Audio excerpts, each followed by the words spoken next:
본문에 사가랴라는 인물이 등장합니다. 사가랴는 아비야 반열의 제사장입니다. 그는 우리가 읽지는 않았지만 앞에 보면 의인으로, 당대 의인으로 칭송받던 인물입니다. 그만큼 믿음이 좋은 사람이라는 뜻이겠지요. 그런데 자녀가 없습니다. 그의 아내 엘리사벳은 아이를 낳지 못했습니다. 그런데 시간이 얼마나 흘렀는지는 모르지만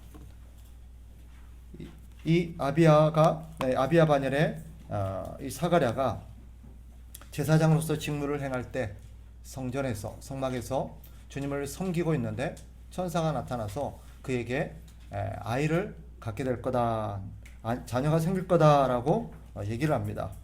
그런데 사가랴가 그 말을 믿지를 못하지요. 그럴 만합니다. 아이를 낳기에는 자신이 너무 늙었기 때문입니다. 아내도 나이가 많습니다. 더구나 그의 아내 엘리사벳은 아이를 낳지 못하는 여인입니다. 그런데 이어지는 내용을 보면 천사가 그에게 책망을 하지요. 이유인즉슨 이렇습니다. 우리가 정황상 그 나이가 됐고 그런 상태면 누구나 아이를 낳기를 기대하기 어려울 거다. 아이가 생긴다는 어떤 응답을 받아도 설마 그렇겠나 하고 생각할 수 있을 것입니다. 그런데 이 천사의 책망은 곧 하나님의 책망이라고 할 수 있겠지요. 하나님이 그를 책망하시는 까닭이 무엇입니까? 13절에 보면 이런 대목이 나옵니다. 천사가 사가랴를 향하여 아이가 태어날 거다라고 말하면서 이렇게 말하죠. 13절 보세요. 천사가 그에게 이르되 사가랴여 무서워하지 말라. 그 다음 보세요. 너의 간구함이 들린지라. 너의 간구함이 들린지라. 무슨 말이에요? 네 기도가 응답됐다라는 거예요. 그러면 이 말은 뭐예요? 지금까지 사가랴가 하나님 앞에 뭐 했다는 거예요? 기도했다는 거예요. 뭘 기도했을까요? 자녀를 달라고 기도했던 거예요. 하나님, 우리에게도 자녀를 주십시오. 그 당시 자녀가 없다는 것은 하나님 앞에 복을 받지 못했다는 뜻이죠. 하나님의 사랑을 받지 못하는 것으로 간주되었습니다. 더군다나 당대 의인이요 제사장이 하나님으로부터 복을 못 받았다? 어떻게 여겨질까요? 뭔가 문제가 있다, 저 사람. 뭔가 이유가 있다라고 수긍될 만한 어떤 그런 상황이 되겠죠. 간절하게 기도했을 것입니다. 근데 기도가 어떻게 됐어요? 응답이 됐습니다. 그래서 네 기도가 응답되었다. 하나님이 너의 기도에 응답하셨다. 너에게 자녀가 생길 거다. 그러면 어떻게 반응해야 돼요? 아멘. 감사합니다. 그래야 되는데 사가랴가 뭐라고 말합니까? 그것을 내가 어떻게 알겠습니까? 이 말은 믿겠다는 거예요? 못 믿겠다는 거예요? 못 믿겠다는 거죠. 왜요? 그 뒤에 말해요. 내가 늙었습니다. 나의 아내도 나이가 많습니다. 근데 어떻게 이런 일이 가능하겠습니까? 라고 말하는 거예요. 그러니까 이 천사가 이 사가랴를 꾸짖는 이유가 뭐겠어요? 아니 네가 기도했지 않니? 그럼 기도는 왜 한 거야? 두 번째, 너는 하나님이 도대체 어떤 분이라고 생각했니? 지금 이 천사의 말 안에는 어떤 의미가 담겨 있어요? 너의 기도가 응답이 되었는데 너는 도대체 어떤 마음으로 기도했냐? 두 번째, 너는 도대체 하나님이 어떤 분이라고 생각하느냐? 하나님이 너의 조건, 너의 환경, 너의 상황에 매이는 분이냐? 인간이 불가능하다고? 사람들에게는 불가능하다고? 하나님도 그럴 뿐이라고 생각했던 거냐? 라는 책망이 담겨 있는 거예요. 사가랴의 문제가 뭐죠? 하나님을 믿지 못했다는 거예요. 왜 믿지 못했을까요? 하나님을 제대로 몰랐기 때문이에요. 하나님이 어떤 분인지 잘 모르니까 하나님에 대한 믿음이 없는 거예요. 그래서 우리 예수님께서 우리에게 하셨던 말씀이 뭐예요? 영생은 뭐다? 하나님을 아는 것이다. 하나님과 그의 보내신 자 예수 그리스도를 아는 것이다. 성경에 보면 하나님을 알자, 힘써 여호와를 알자라는 말들이 많이 나와요. 신약 성경에 보면 여호와를 알라라는 말이 많이 나와요. 왜 그래요? 믿음은 어디서 나와요? 하나님을 아는 것에서 나오거든요. 사실 이 사가랴를 보면서 깨닫는 게 무엇입니까? 사람들이 사실 사가랴와 같은 생각을 많이 해요. 믿음이 없어요. 왜 믿음이 없어요? 하나님을 잘 몰라서 그래요. 하나님을 잘 모르니까 하나님을 어떻게 생각해요? 하나님도 자기와 같을 거라고 생각해요. 자기처럼 생각해요. 내가 불가능하면 하나님도 불가능하다. 의학적으로 불가능하고, 사회적으로 불가능하고, 역사적으로 불가능하고, 정치적으로 불가능하다. 하나님도 그럴 거라고 생각해요. 이 천사의 말 안에는 네가 하나님을 몰라도 참 모르는구나 라는 책망이 담겨 있습니다. 새삼스럽게 이렇게 묻게 되는 거죠. 그럼 사가랴는 기도는 왜 했던 것일까? 도대체 어떤 마음으로 기도했던 것일까? 이 사가랴의 기도의 모습을 통해서, 기도의 태도를 통해서, 기도 응답의 반응을 통해서 사실 오늘날 우리의 기도를 돌아봄직해요. 오늘날 많은 사람들이 기도하면서도 사실 잘 믿지를 않습니다. 그럼 사가랴는 어떤 마음으로 기도했을까요? 짐작해 보면 아마 두 가지 마음이 작용했던 것 같습니다. 첫째는 그 기도가 그래도 최근이 아니라 아주 예전에 젊었을 때의 기도였을 거라고 짐작합니다.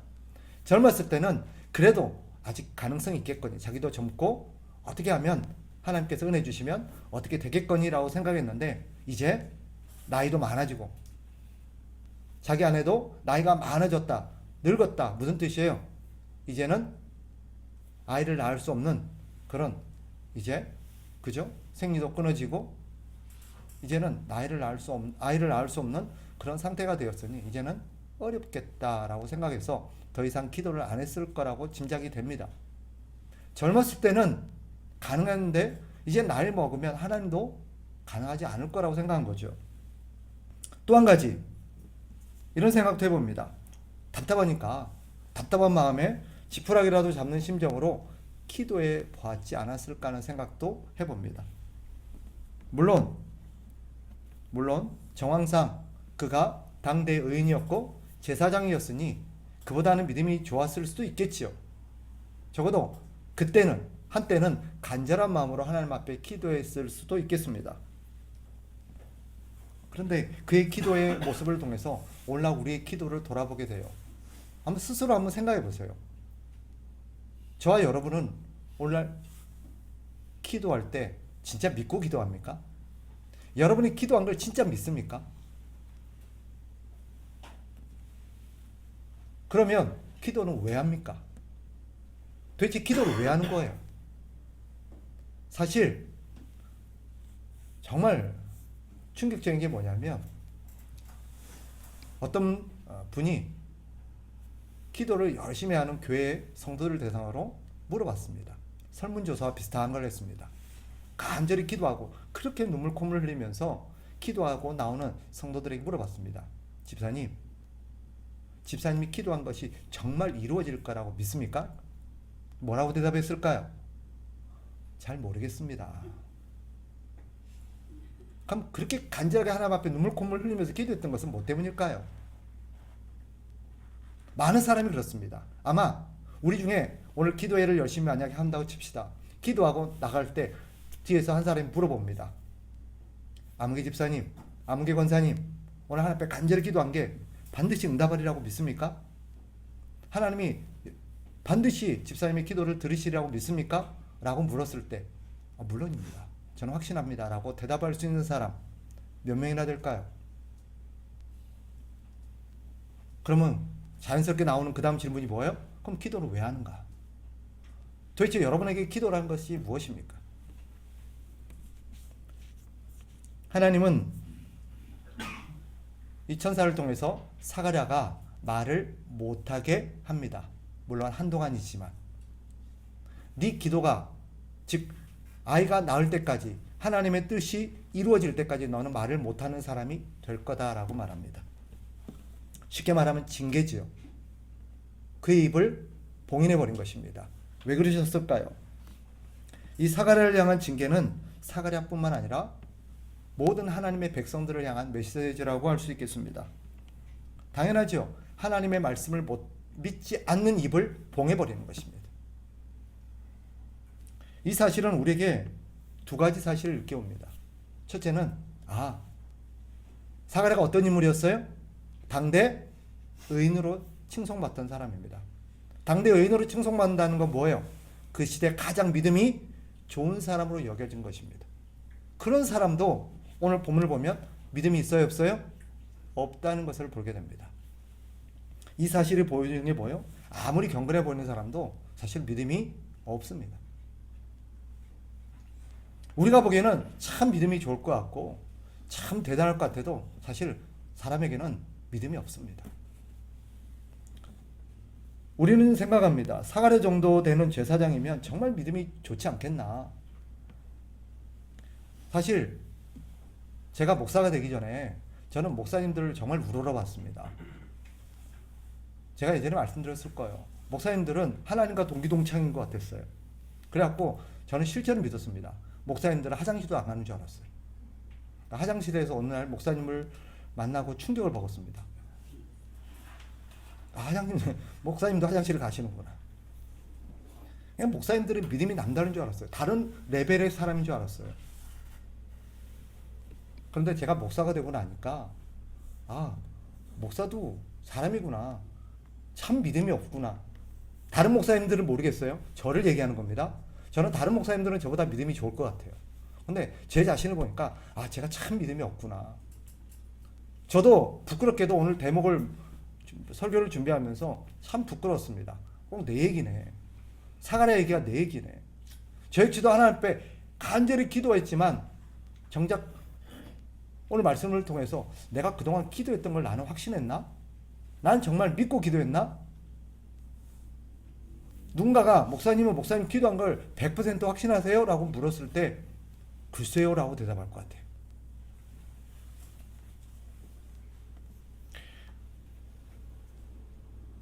사실 당대 가장 존경받는 의인으로 칭송받던 사가랴, 그러니 믿음이 얼마나 좋겠는가라고 생각했지만 실상은 어때요? 믿음이 없습니다.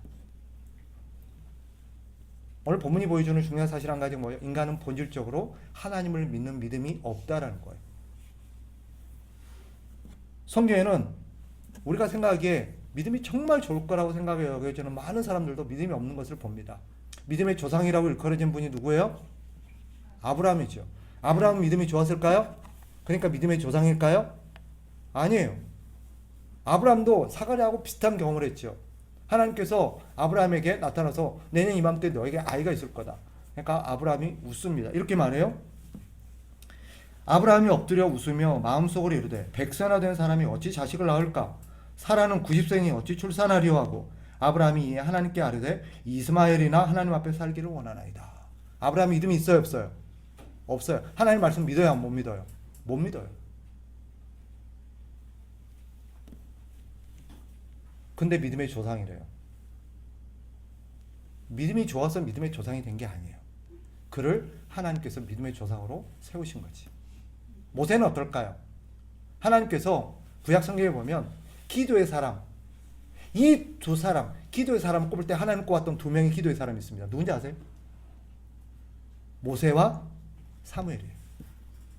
심지어 하나님이 그렇게 말씀하세요. 너무 화가 나가지고 모세와 사무엘이 나와서 기도해도 나 안 듣는다라고 말할 정도였어요. 이 두 사람에게 하나님이 하신 공통적인 말씀이 있어요. 뭔지 알아요?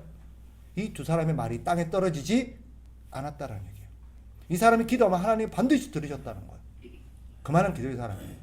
그럼 모세도 믿음이 좋았을까요? 아니에요. 모세가 하나님이 말씀하시는데 하나님이 이렇게 모세에게 말씀하셨어요. 내가 이 백성들 고기를 먹여주겠다. 그러니까 모세가 뭐래요?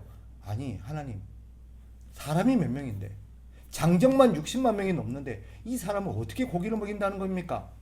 그러니까 하나님이 열받으셨어요. 그리고 모세에게 말합니다. 여호와께서 모세에게 이르시되 여호와의 손이 짧으냐? 네가 이제 내 말이 너에게 응하는 여부를 보리라. 이것뿐이 아니죠. 하나님께서 모세를 처음 부르셨을 때 어땠어요? 모세를 부르셔가지고 내가 너를 이스라엘 지도자로 세워서 이스라엘 백성들을 이끌어내련다. 아유 저는 못합니다. 내가 너와 함께 한데도 그래도 안 됩니다. 하나님 나중에 열받으셔가지고 어땠어요? 막 화를 냈죠. 마지못해 간 거예요. 이게 보여주는 게 뭐예요? 예외가 없어요. 성경의 모든 사람들은 믿음이 있어요, 없어요? 없어요. 그래서 성경이 뭐라고 말할까? 믿음은 하나님이 주시는 선물이다라고 말합니다.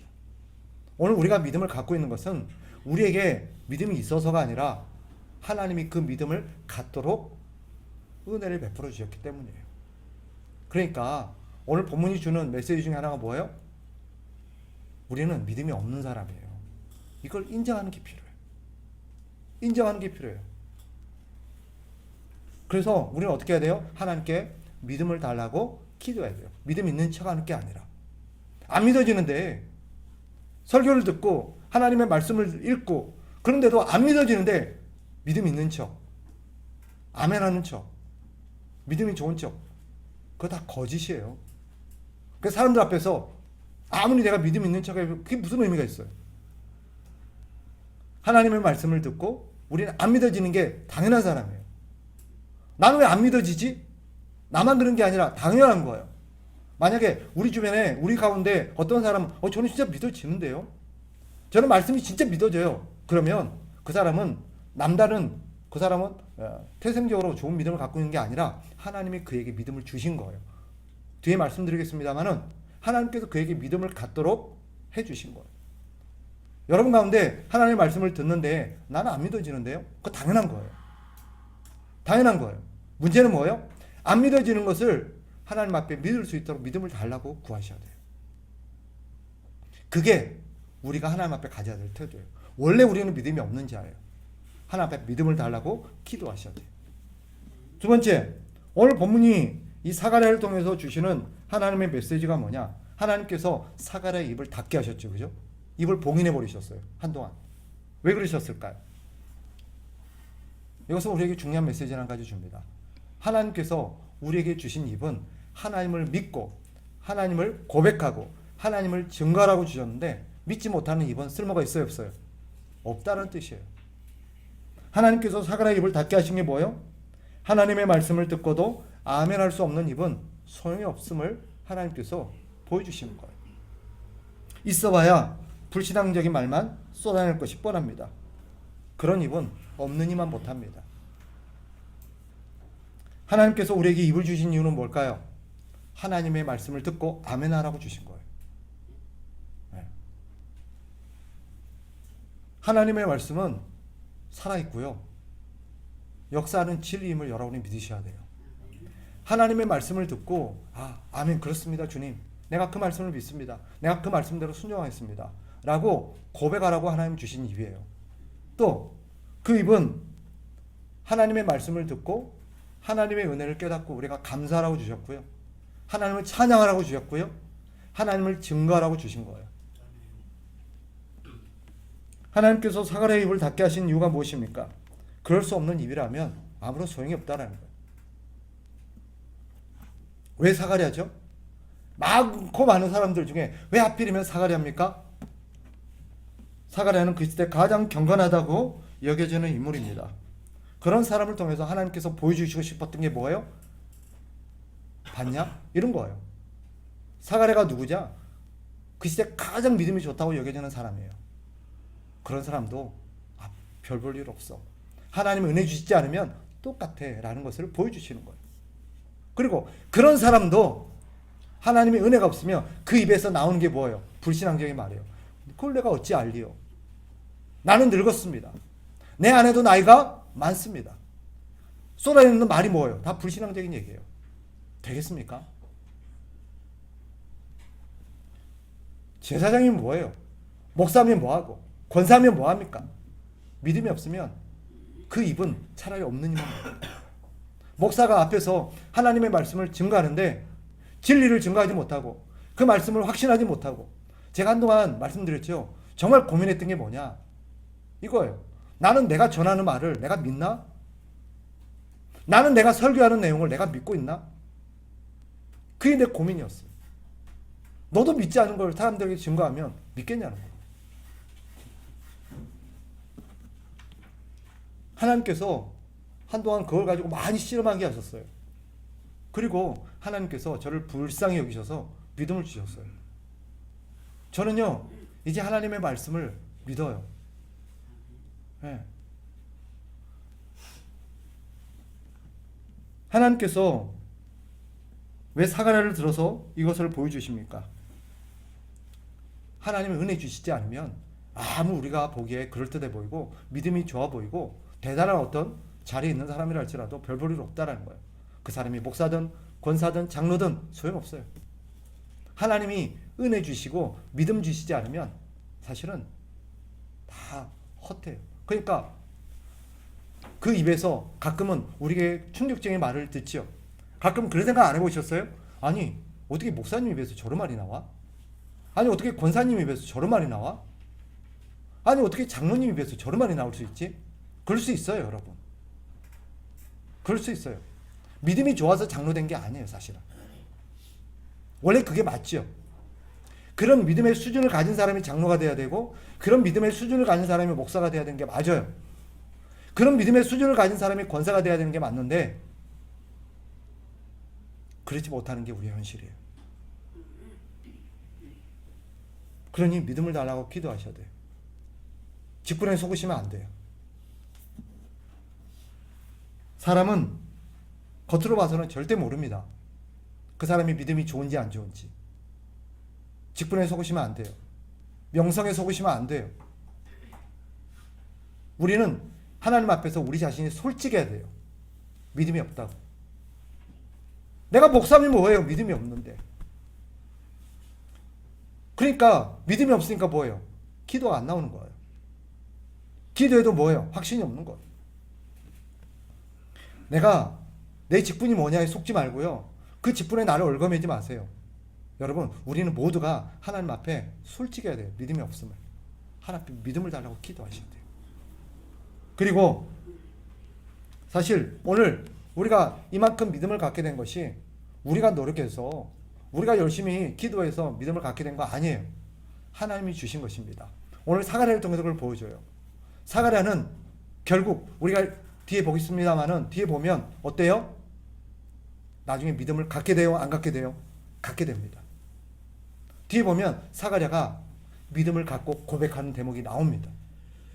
이게 어떻게 가능했을까요? 믿음이 없었던 사람이 왜 뒤에 믿음을 갖게 되었을까요? 이거 누가 하신 거예요?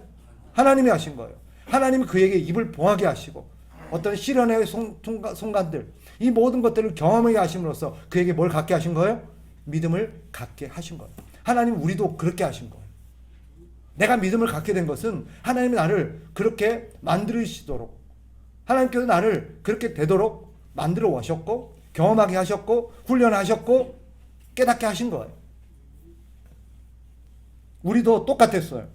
그러니 여러분 믿음 없는 사람들을 보면서 야 어떻게 저렇게 사람 믿음이 없냐 하시면 안 돼요. 우리도 그랬어요. 우리가 해야 될 건 뭐예요? 그 사람을 보면서 너도 하나님이 은혜 주셔야 돼. 나도 그랬어. 나도 그랬어.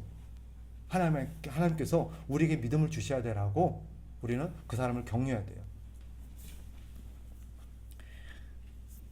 사가랴는 자신이 말을 못하게 됨으로써 비로소 깨닫습니다.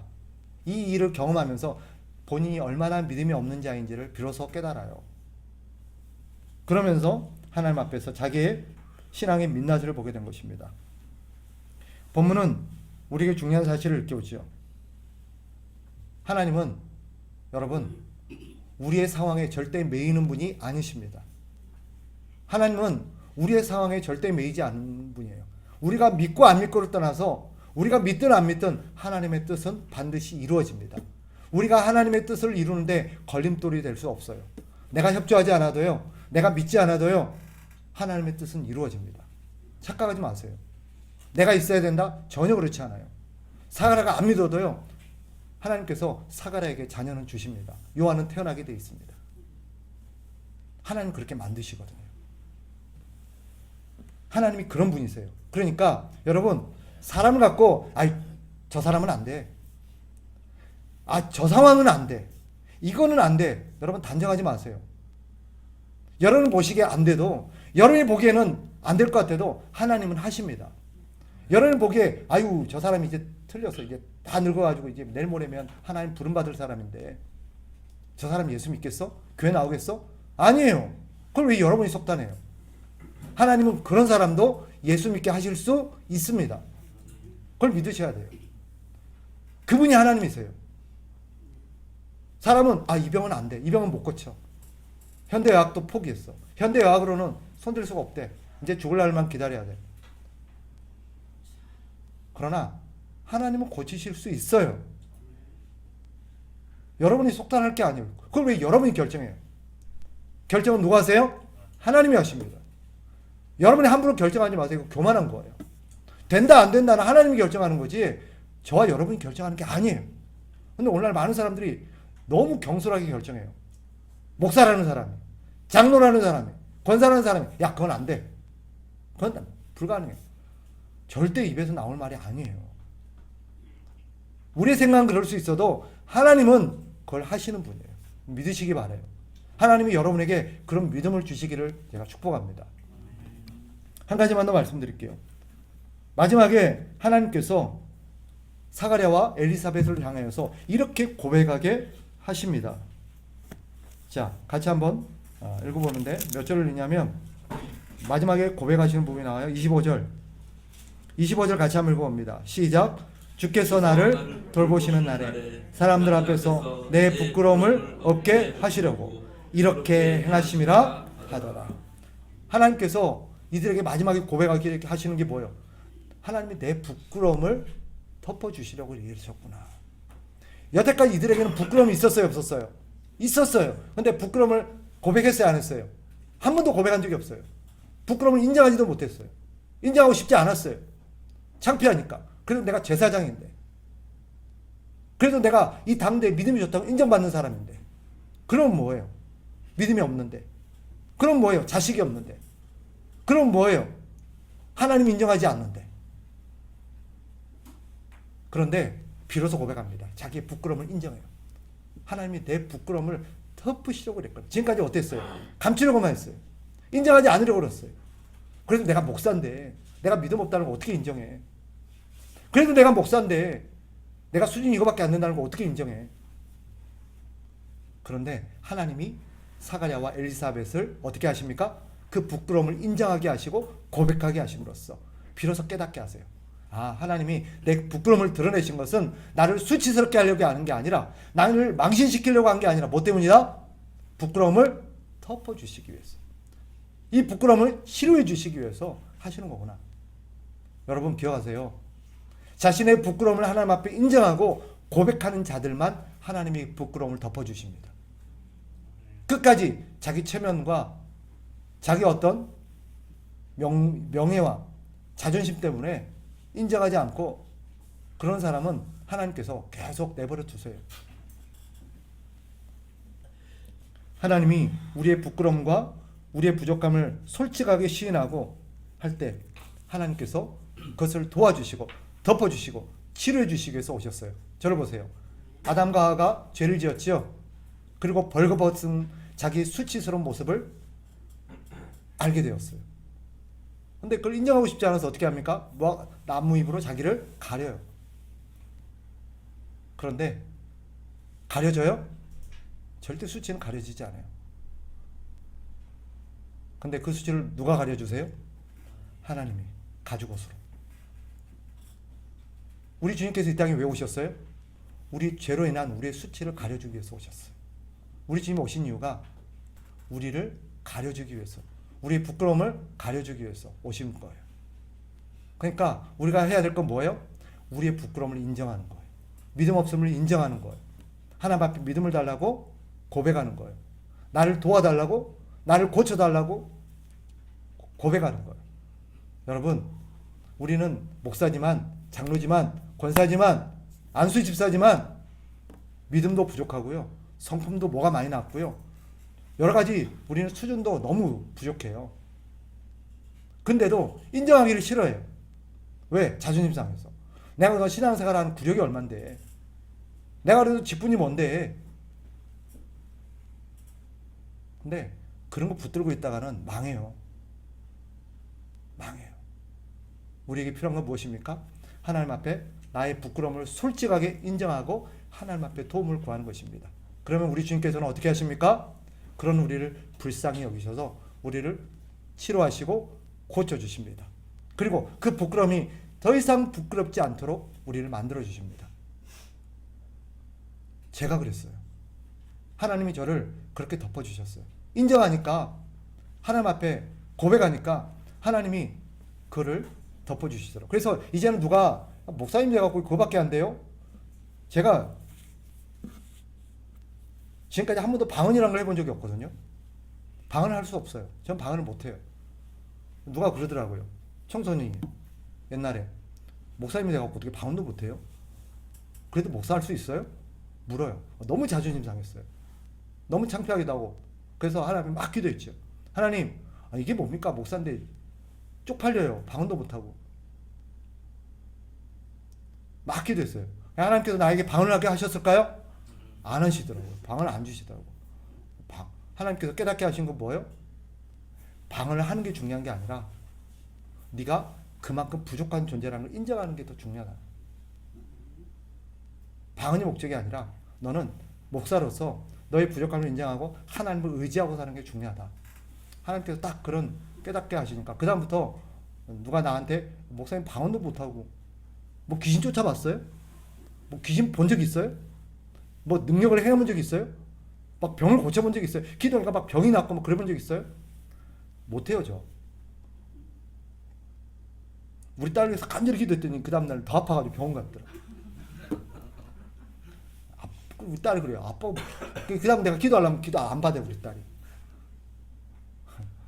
창피하죠. 근데 하나님께서 이제는 그런 수치스러움을 이제는 가려주셨어요. 이제 그런 게 제 의가 아니에요. 누가 나한테 목사님 돼가지고 그렇게 능력이 없어요. 그렇게 해도 옛날 같으면 쪽팔리고 막 자존심 상하고 막 상처받고 그럴 텐데 요즘 안 그래요. 하나님께서 나의 연약함을 아시고 나의 연약함대로 나를 쓰려고 나를 하나님의 사람으로 세우셨다는 걸 깨달았기 때문에 이제는 그런 것에 연연하지 않아요. 오히려 누군가 나의 부족함을 지적하면 어떻게 할까요? 그걸 가지고 기도해요. 하나님, 나한테 이런 부족함이 드러나서 나한테 이런 게 부족하대요. 하나님 도와주세요. 저는 그게 신앙이라고 믿어요. 우리는 하나님 앞에서 솔직하게 믿음 없음과 우리의 연약함을 고백하고 하나님께서 할 말 없도록 우리 입을 닫아버리시는 그런 우리를 하나님께서 고치시고자 새롭게 하시고자 믿음을 주시고자 하나님께서 일하시는 분이라는 걸 깨닫고 하나님 앞에 솔직하게 인정하고 우리가 내년 2025년도는 믿음 안에서 새롭게 도약하고 정말 진짜 믿음 있는 사람으로 그렇게 성장해 나가는 저와 여러분 되시기를 주의 이름으로 축복합니다.